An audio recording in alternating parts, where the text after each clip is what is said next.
میری آنکھوں سے تیری یاد کا سایہ نہیں جاتا، میری آنکھوں سے تیری یاد کا سایہ نہیں جاتا، میں نے مان لیا تم کو بھلایا نہیں جاتا، میری آنکھوں سے تیری یاد کا سایہ نہیں جاتا، میں نے مان لیا تم کو بھلایا نہیں جاتا، اور ہونے والے تو خود ہی ہو جاتے ہیں، ہونے والے تو خود ہی ہو جاتے ہیں، کسی کو کہہ کے اپنا بنایا نہیں جاتا۔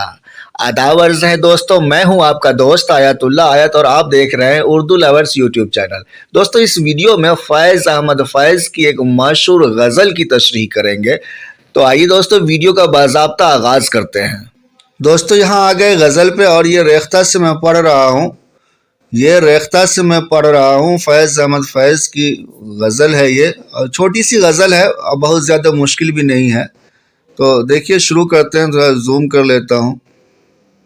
مطلع کا شعر ہے یہ، مطلع کا شعر دیکھیے کہ دونوں جہاں تیری محبت میں ہار کے، وہ جا رہا ہے کوئی شب غم گزار کے۔ شب غم کلیئر ہے، رات کا غم گزار کے، یعنی کہ گزار دیا رات کا غم۔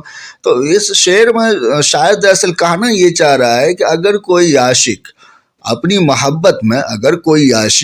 محبت میں دونوں جہاں کو بھول جاتا ہے، دونوں جہاں کو ہار جانا مطلب دونوں جہاں کو بھول جاتا ہے اپنی محبت میں، تو ہوتا یہ ہے کہ ان کے نزدیک جو ہے کوئی غم ایگزسٹ نہیں کرتا ہے، شب غم گزار کے کوئی غم نہیں رہتا ان کے پاس۔ اگر کوئی عاشق اپنی محبت میں دونوں جہاں کو ترک کر دیتا ہے، تو یہ بات دراصل شاعر اس میں کہنا چاہ رہا ہے۔ آپ ویسے بھی دیکھے ہوں گے جو کہ اللہ کے ولی ہوتے ہیں، تو وہ دنیا کو ترک کر دیتا ہے تو ان کے پاس کوئی غم نہیں ہوتا ہے، حالانکہ وہ جیسے بھی رہے، بھلے چتھرے لٹکائے ہوئے ہیں جیسے بھی ہے، لیکن ان کی دنیا ہی الگ ہوتی، ان کے پاس کوئی غم نہیں رہتا ہے، مست ہوتا ہے ایک دم اللہ کی یاد میں۔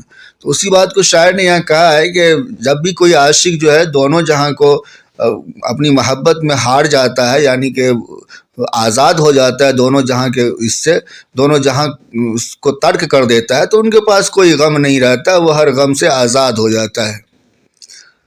دیکھیں اس شعر میں، ویراں ہے میں قدا، خم و ساغر اداس ہیں، تم کیا گئے کہ روٹھ گئے دن بہار کے۔ بالکل سامنے کا شعر ہے، کوئی ویسی پیچیدگی نہیں ہے اس میں۔ ویراں ہے میں قدا، آپ جانتے ہیں شراب خانہ کو میں قدا کہتے ہیں، خم کہتے ہیں شراب کے بڑے والے برتن کو، اور ساغر شراب ہوا۔ تو شاعر کہتا ہے کہ محبوب کی جدائی میں، محبوب جو جدا ہوا ہم سے، تو ایسا ہو گیا کہ میں قدا جو ہے اور خم اور ساغر سب اداس ہے، ویران ہو گیا۔ جو رونق تھی میں قدے میں، شراب خانے میں، خم اور ساغر میں، یہ سب محبوب کی وجہ سے تھی، تو اب سب ویران ہو گیا۔ تو ویراں ہے میں قدا، خم و ساغر اداس ہیں، تم کیا گئے کہ روٹھ گئے دن بہار کے، تمہارے جانے سے بہار کے دن روٹ گئے۔ آسان سی غزل ہے دوستو، کوئی ایسی مشکل غزل نہیں ہے، جلدی ہی ہو جائے گا، چھوٹی سی غزل ہے یہ۔ ایک فرصت گناہ ملی وہ بھی 4 دن، دیکھے ہیں ہم نے حوصلے پروردگار کے۔ بہت ہی مشہور شعر ہے یہ، کہ شاعر جو ہے خدا سے مخاطب ہو کہ دیکھیے کس طرح سے کہہ رہا ہے، اپنی زندگی کو، جو پوری زندگی ہے نا، اس کو فرصت گناہ کہا گیا، تھوڑا سا طنزیہ انداز ہے، فرصت گناہ ہے۔ ایک فرصت گناہ ملی وہ بھی 4 دن، اللہ پاک سے کہا گیا جو زندگی آپ نے دیا وہ 4 دن کی، اس زندگی کو شاعر نے فرصت گناہ کہا ہے۔ تو ایک فرصت گناہ، شوخی ہے یہاں پہ، ایک فرصت گناہ ملی وہ بھی 4 دن، دیکھیں ہم نے حوصلے پروردگار کے، کہ ہمیں زندگی بھی ملی تو وہ بھی 4 دن کی ملی ہے۔ یہ حوصلہ ہے اللہ پاک کا۔ پروردگار اللہ پاک کو کہتے جانتے ہی ہیں، پروردگار کا لفظی مطلب ہوتا ہے پالنے والا، پروردگار پالنے والا۔ دیکھیں اس شعر میں دوستو، دنیا نے تیری یاد سے بیگانہ کر دیا، جانتے ہوں گے آپ، تجھ سے بھی دل فریب ہیں غم روزگار کے۔ سیدھی سی بات کہہ رہا ہے شاعر کہ دنیا نے تیری یاد سے بیگانہ کر دیا، کن کی یاد سے؟ محبوب کی یاد سے. تیری یاد سے مطلب محبوب کی یاد سے. تجھ سے بھی دل فریب ہیں غم روزگار کے. جو روزگار کا غم ہے نا، آج کل ہر کوئی روزگار کے غم میں مبتلا ہے اور بے روزگاری بہت بڑھ گئی ہے، آپ جانتے ہیں. تو اس سے بھی دل فریب ہے. دل فریب کس کو کہتے ہیں؟ دل فریب کہتے ہیں دل کو رجھانے والا، دل کو اپنی طرف کھینچنے والا، اس کو کہیں گے ہم دل فریب. اور ایک دل ربا ہوتا ہے. ربا کا مطلب ہوتا ہے اڑا لے جانے والا. تو دل ربا، دل کو اڑا لے جانے والا، یہ دل فریب ہے. کہ دنیا نے تیری یاد سے بیگانہ کر دیا، تجھ سے بھی دل فریب ہیں غم روزگار کے. کہ کلیئر ہو گیا ہوگا کہ محبوب کی جو یاد ہے دنیا نے تیری یاد سے بیگانہ کر دیا. تو محبوب کی یاد سے جو ہے کہیں زیادہ پاورفل ہے دنیا کا غم، کہ جو روزگار کا جو غم ہے، دنیا میں روزگار کا جو غم ہے، تو اس سے بھی دل فریب ہے غم روزگار کے. دنیا نے تیری یاد سے بیگانہ کر دیا. شاعر کہنا یہ چاہ رہا ہے کہ دنیا میں جو روزگار کا غم ہے نا، وہ کہیں زیادہ ہے، وہ غم کہیں زیادہ بڑا غم ہے محبوب کی یاد سے.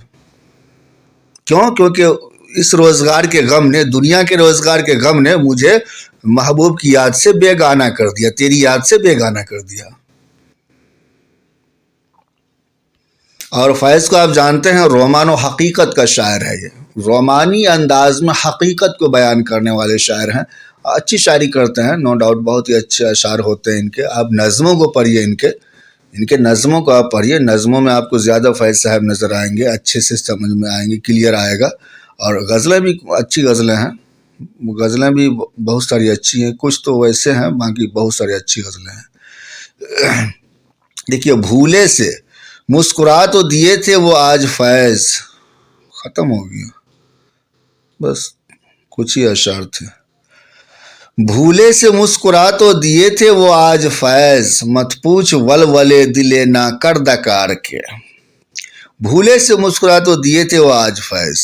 کہہ رہا ہے کہ محبوب جو ہے آج بھولے سے مسکرا دیا تھا. محبوب بھولے سے مسکرا دیا تھا تو کیا ہوا؟ مت پوچھ ولولے دلے نا کردہ کار کے. ولولے آپ جانتے ہیں، ولولے کہتے ہیں جوش کو، ولولے جوش محبت کو ولولے کہتے ہیں، اور جذبات کو ولولے کہتے ہیں. تو مت پوچھ ولولے دلے نا کردہ کار. نا کردہ کار، نا کردہ کردن کرنا ہوتا ہے، نا کردہ نہیں کرنے والا، اور کار کہتے ہیں کام کو. تو نا کردہ کار، جو کہ وہ دل جو کہ کوئی کام نہ کرتا ہو. لیکن اس کا مطلب، یہ تو لفظی مطلب بتایا میں نے آپ کو، لیکن اس کا مطلب یہ ہے دل نہ کردہ کار کا مطلب اناڑی کو لیتے ہیں، اناڑی. اب ظاہر سی بات، جو کوئی کام نہیں کرے گا تو کوئی کام کرنے کا ایکسپیرینس نہیں ہے اس کو، تو اس کو ہم کیا کہیں گے؟ اناڑی کہیں گے، یا اناڑی ہے. تو کہہ رہا ہے کہ دل میرا بالکل اناڑی تھا، اور محبوب نے ایک بار مسکرا کیا دیا کہ میرے دل میں ولولے ہونے لگ گئے. مت پوچھ ولولے دلے نا کردہ کار کے. دل میں جوش محبت بھر گیا، ولولے بھرنے لگ گئے. تو اسی بات کو شاعر نے کہا ہے، بھولے سے مسکرا تو دیے تھے وہ آج فیض، مت پوچھ ولولے دلے نا کردہ کار کے. تو یہ چھوٹی سی غزل تھی دوستو.